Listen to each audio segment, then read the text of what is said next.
आप सभी का रैंकअप ट्यूटोरियल में स्वागत है। आज हम लोग इनडिफिनिट इंटीग्रल्स के जो पीवाईक्यू क्वेश्चंस है जो एग्जाम्स में पूछे गए हैं सीबीएसई बोर्ड्स की तरफ से, उस क्वेश्चंस का हम लोग कवर करेंगे। क्या करेंगे? कवर करेंगे, मतलब देखेंगे, प्रैक्टिस करेंगे, इसके मेथड को समझने की कोशिश करेंगे, जो किस टाइप के क्वेश्चंस हमारे एग्जाम्स में आते हैं। तो हमने सबसे पहला जो क्वेश्चन है वो 2014 को कवर किया है। तो 2014 का जो ये जो फर्स्ट क्वेश्चन हमने जो कवर लिया है असली इस क्वेश्चन सेट में, ये कुछ इस टाइप से sin square x minus cos square x divided by sin square x into cos square x, मतलब दो फंक्शंस ऊपर में हैं जो किसी फॉर्मेट पे नहीं दिख रहे हैं और इसका हमें इंटीग्रल्स करना है। तो हमें ये लग रहा है अगर मैं इसको दो पार्ट्स में डिस्ट्रीब्यूट कर दूं तो साइन साइन मेरा कैंसिल हो जाएगा, एक बार मेरा कॉस कॉस कैंसिल हो जाएगा, जिसको मैं ऊपर लेके जाऊंगा। आप क्वेश्चंस कर रहे हो तो थोड़ा सा आपको स्मार्ट होकर के सोचना पड़ेगा। अगर आप स्मार्ट होकर नहीं सोचते हो तो क्वेश्चन सॉल्व करने में आपको ढेरों सारी परेशानी से होकर गुजरना होगा। तो इस बात को आपको ध्यान रखना होगा, जो आप कितने एक्स्ट्रा यानी एडवांस तरीके से सोचते हो। आप जितने स्मार्टली सोच रखोगे उसी तरीके से आपके क्वेश्चंस भी इजीली सॉल्व होते जाएंगे। हमने साइन साइन को कैंसिल आउट कर दिया, कॉस कॉस को कैंसिल आउट कर दिया, मेरे पास क्या दिख रहा है cos 1 by cos square x और फिर दिख रहा है 1 बाई sin स्क्वायर x। अब इसके क्या करेंगे, इस इंटीग्रल को मैं दोनों फंक्शंस में क्या करेंगे, इन्वॉल्व करूंगा। तो दोनों फंक्शंस में जो इन्वॉल्व करूंगा तो इसको मैं ऊपर लेके चले जाऊंगा तो हमारे पास sec स्क्वायर आ जाएगा। एक साथ ही कर देता हूं, नहीं तो स्टेप और बढ़ेगा। इसको ऊपर लेके जाओगे तो ये आपका cos स्क्वायर दिखेगा। ये तो आपका डायरेक्टली फॉर्मूला ही होता है जिसको हम लोग याद ही कर लेते हैं। ये किसका है तो tan x का है और ये किसका है तो माइनस cot x का है। अब प्लस में इंडिफिनिट है तो हम c का यूज करता हूं, तो मेरा फाइनल फॉर्म क्या लिख के दिखा सकते हैं, cot x प्लस c। समझ में आया? अगर फिर भी देखो दिक्कत होता है तो आप हमें कमेंट करके बताओगे। हम अपने अगर स्पीड लग रहा है, अगर स्पीड में लग रहा है तो मैं उसको थोड़ा स्लो करूंगा और भी धीरे धीरे मैं लेके चलूंगा। चलिए नेक्स्ट क्वेश्चन भी मेरा 2014 का ही है। 2014 में दो क्वेश्चंस बेसिकली से आए हुए हैं। यहाँ पे क्या साइन का पावर 6 है, नीचे में कॉस का पावर 8 है x, और इसका कहता है इंटीग्रेशन करने के लिए। मैं क्या करता हूँ, सिंपल सी फॉर्मूले की बात है, साइन का पावर 6x, इस कॉस के पावर 8 को क्या मैं इस तरीके से 6 into cos square x into d x लिख सकता हूँ। इन दोनों को क्या करेंगे एक साथ, sine theta by cos theta, इसको क्या पढ़ सकते हो 10 का पावर 6x, इसको ऊपर लेके भागोगे मतलब 1 बाई कॉस यानी कॉस स्क्वायर ऊपर लेके जाओगे तो ये आपका सेक स्क्वायर x हो जाएगा। सिंपल सा है, आप इसको पुट करोगे मतलब 10x को अगर t ले लेते हो, इसका डिफरेंशिएशन करोगे तो क्या कहोगे सर, कहिएगा इसका होता है sec square x into d x is equal to d t. मतलब ये डी एक्स ऐसे नहीं होता है, हम लोग इसको डायरेक्टली यूज कर लेता हूँ D T by D x. Next step में हम इसको ऐसे लिख लेता हूँ क्रॉस मल्टीप्लाई करके, तो डी टी कुछ ऐसे आते हैं। तो देखो sec square x into d x को आप डी लिखोगे, डी टी लिखोगे, और 10x का पावर 6 यानी t का पावर ये 6 हो गया इंटू डी टी हो गया, इधर आपका i रहेगा, इसको क्या कहोगे t का पावर यानी t का पावर 7 हो गया, नीचे 7 प्लस c। अब यहाँ पे t आप किसको माने हुए हो, t आप किसको माने हुए हैं, यहाँ लिख देता हूँ t आप माने हैं यानी 1/7 t मेरा 10x है, तो 10 का पावर 7 आप प्लस c, इसका फाइनल आंसर। बहुत सिंपल से क्वेश्चंस आते हैं, आपका फॉर्मूलाज अच्छा होना चाहिए। कुछ कदम यानी अपने फ्यूचर के बारे में सोच के चलो, फ्यूचर के बारे में सोच के चलो, फिर देखो क्वेश्चन कितने सॉफ्टली सॉल्व होते हैं। क्वेश्चन नंबर 3 है मेरे यहाँ, ये 2013 से लिया गया क्वेश्चन से और ये भी बहुत ही स्मूथली तरीके से सॉल्व होता है, मतलब इजी क्वेश्चन है। ऐसा नहीं है, कुछ क्वेश्चंस में जो आप जिसको आपको ज्यादा सोचने की जरूरत है। अब इसमें थोड़ा सा आइडिया फॉर्म्स का यूज किया गया है, फंक्शंस का यूज किया गया है। cos inverse into sin x।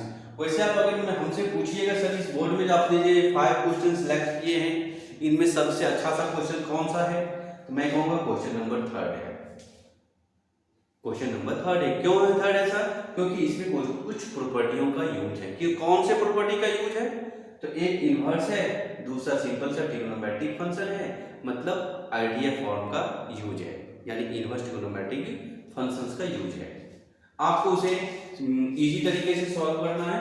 अब देखो इनवर्स ट्रिग्नोमेट्रिक फंक्शन क्या कहता था, अगर cos इनवर्स यहाँ है तो इसके जो एंगल है वो भी cos के रिस्पेक्ट में ही होना चाहिए। तो मैं भी वही काम करूंगा, cos इनवर्स cos, यानी साइन को कैसे लिखोगे cos के फॉर्म में, तो π/2 माइनस एक्स हो जाता है ना, cos 90 degree minus theta sine theta. ध्यान से देखोगे cos 90 degree minus theta sine theta, तो ये आपके क्या हो गया, प्रॉपर्टी से कैंसिल आउट हो जाएगा। तो आपके पास बचेगा कौन सा, π/2 माइनस एक्स, यहाँ dx भी होगा साथ में, इंटू dx। अब क्या करोगे, अब करना क्या है, इसको डिस्ट्रीब्यूट कर दो। ये आपका कांस्टेंट फॉर्म है, इसको आप बाहर लिख लोगे। यहां दिखाई पड़ रहा है कि नहीं पड़ रहा है ये हमें पता नहीं है, चलिए मैं यहां लिख लेता हूं। तो आई आपका क्या हो गया, dx का कितना होता है, तो dx का इंटीग्रेशन x होता है, x का क्या हो जाएगा, तो पावर आप एक जोड़ते हो तो 2 हो जाएगा, नीचे में भी 2 आएगा, प्लस में एक कांस्टेंट। ये रहेगा आपका फाइनल रिजल्ट। थोड़ा सा मैं इसको कलर में डाल देता हूँ, क्योंकि आगे भी मैं क्वेश्चंस बनाने वाला हूँ जिससे आपको मतलब कंपेयर करने में परेशानी ना हो। चलो नेक्स्ट क्वेश्चन, क्वेश्चन नंबर 4, ये 2014 का है। 2014 वाले क्वेश्चंस में क्या करना है ये थोड़ा ध्यान से देखोगे। ऊपर में x प्लस कॉस एक्स 6 है, cos 6x है, पावर में नहीं है, इसका जो थीटा है वो मल्टीपल्स में है। नीचे का जो फॉर्म है डोमिनेटर का जो फॉर्म है 3x² प्लस साइन 6x। ये क्वेश्चन भी अपने आप में कुछ खूबसूरत है, जिस टाइप से आपके गर्लफ्रेंड खूबसूरत होते हैं। तो नीचे वाले फॉर्म्स को अगर आप पुट करते हो, हम क्या बोलते हैं, बार बार उस बात पे भी ध्यान रखना, हम कहते हैं थोड़ा फ्यूचर के बारे में सोच के देखो। मैंने फ्यूचर के बारे में ये सोचा, अगर मैं नीचे वाले को t लेकर के डिफरेंशिएट करूंगा तो ऊपर वाले फॉर्म आ जाएंगे, यानी साइन का कर रहा हूं तो कॉस आ जाएगा। चलिए यहां से इसका डिफरेंशिएट करता हूं, तो ये आपका 6x, साइन का डिफरेंशिएशन cos 6x, इसका एंगल 6, dt यानी t का dt/dx। यहां से आप 6 कॉमन करिएगा तो x cos 6x into dx is equal to dt। अब आप देख रहे हैं x plus cos 6x into में कितना है, तो dt है, मतलब x cos 6x into dx is equal to dt/6। अब आ जाइए आप क्वेश्चंस के पैटर्न पे आ जाइए। ऊपर में लिखेंगे आप dt, ये जो 6 है इसको आप थोड़ा सा पीछे लिख लो, और नीचे वाले को तो हमने ऑलरेडी t ले रखा है, तो आप क्या कहिएगा, मेरा जो i होगा 1/6। देखो फॉर्मूला आपको हमेशा याद रहना चाहिए, अगर फॉर्मूला याद नहीं है तो क्वेश्चन बनाने में तो सबसे पहले बहुत सारे परेशानी होंगे। ये पैटर्न्स भी आप लिखना जानते होइएगा, लेकिन अगर आप मान लो यहाँ तक चले आए, अब इसको क्या लिखना है ये आपको फॉर्मूला ही बताएंगे। तो अगर आपको फॉर्मूला याद नहीं है तो मैं भी आपको यहाँ भी एडवाइस करूँगा, सबसे पहले आपको फॉर्मूला लर्न होना चाहिए, याद होना चाहिए, क्योंकि फॉर्मूला को यहाँ पे आप ड्राइव करके लिखने वाले नहीं हो, इतना टाइम आपके पास एग्जाम में नहीं रहेगा। इसीलिए फॉर्मूला सीखने की कहानी क्लास में होते हैं, यानी उस टाइम होते हैं जिस टाइम हम अपना स्टडी का जर्नी स्टार्ट करता हूँ। तो अभी जिस टाइम में हम लोग हैं उस टाइम में हमें फॉर्मूला बिल्कुल रटा होना चाहिए। कोई कहीं पर पूछे, भिखारी भी रोड रास्ते का पूछ लेना तो उनको बता देना चाहिए, नहीं तो आप उनसे भी ज़्यादा भिखारी निकलोगे। ध्यान रखना, ये क्या हो जाएगा आपका log t होगा। फिर प्लस में सी 1/6 log टी किसको माने हो, ये जनरली है भैया, ये टी है, मतलब 3x² plus sign 6x plus सी। चलिए ये क्वेश्चन आपका 2012 का है, बहुत ही स्मूथली क्वेश्चन है, ना तो कोई हड़बड़ाहट है इस क्वेश्चन के अंदर और ना मैं कुछ ऐसे करने वाला हूं।